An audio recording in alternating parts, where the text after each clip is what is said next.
درود پاک پڑھے اللہم صلی علی سیدنا و مولانا محمد معدن الجود والکرم والہ و اصحابہ اجمعین و بارک وسلم۔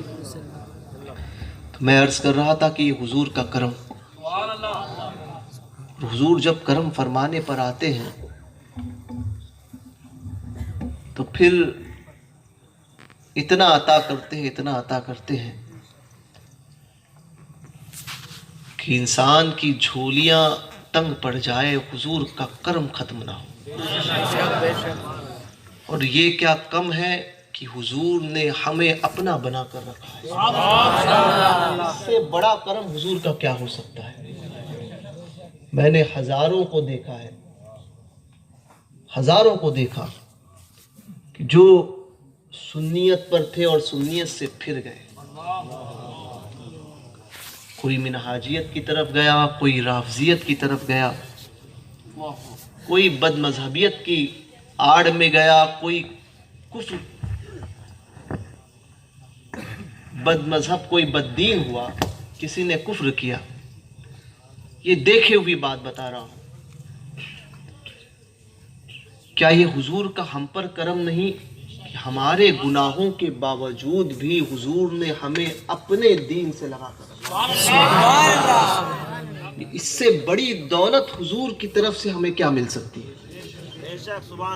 سب سے بڑی نعمت سرکار کی بارگاہ کی طرف سے ہمیں یہ، ورنہ اگر ہم اپنے گناہوں کا تجزیہ فرمائے، اپنے گناہوں کی طرف دیکھیں تو ہم اپنے آپ کو خود جانتے ہیں، کسی اور کو کہنے کی ضرورت نہیں ہے۔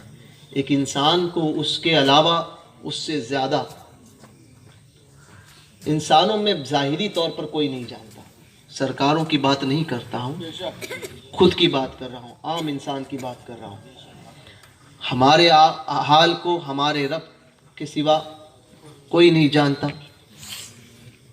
تو یا تو ہمارے حال کو ہم جانتے ہیں، یا ہمارا دل جانتا ہے، یا پھر دل ہی جانتا ہے۔ ٹھیک ہے، تو ہم جانتے ہیں کہ ہم نے کیا کیا کیا ہے، کتنے بڑے گنہگار ہیں، کتنے بڑے سیاہکار ہیں۔ اس کے باوجود کیا کرم حضور کا یہ کم ہے کہ حضور نے اپنی غلامی میں رکھا ہے۔ کیا یہ کرم کم ہے؟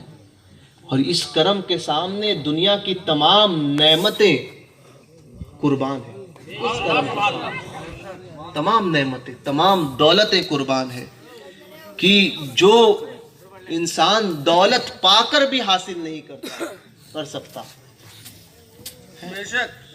وہ نعمت ایمان کی اللہ تعالیٰ نے ہم گنہگاروں کے صدقے، ہم گنہگاروں کے نصیب میں رکھی کہ ایک انسان کروڑوں پتی ہو جائے۔ آج امبانی اڈانی کو آپ نے سنا، خربوں روپیہ ہے، پیسوں کی کوئی کمی نہیں، مگر اس کے باوجود اگر پوچھا جائے گا ایک مسلمان سے تو وہ کہے گا کہ میرے نزدیک وہ ایک بھکاری کی حیثیت ہے۔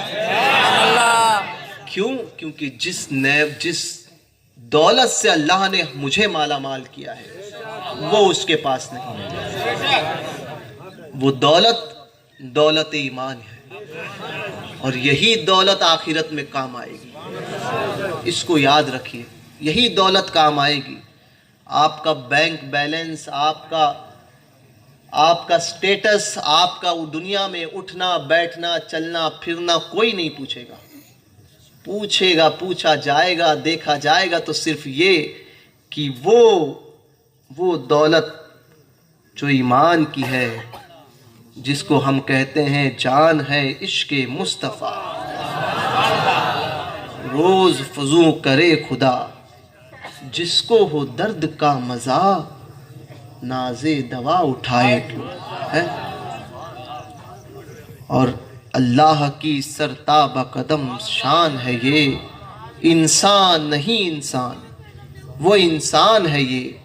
قرآن تو ایمان بتاتا ہے انہیں، قرآن تو ایمان بتاتا ہے انہیں، اور ایمان یہ کہتا ہے میری جان ہے یہ، میری جان ہے یہ۔ تو اس جان ایمان کو اپنے دل میں بساؤ۔ حضور کا کرم، میں کہتا ہوں کہ آپ ایک مرتبہ زندگی میں، ساری دنیا کو چھوڑ دیجیے آپ، سمجھے،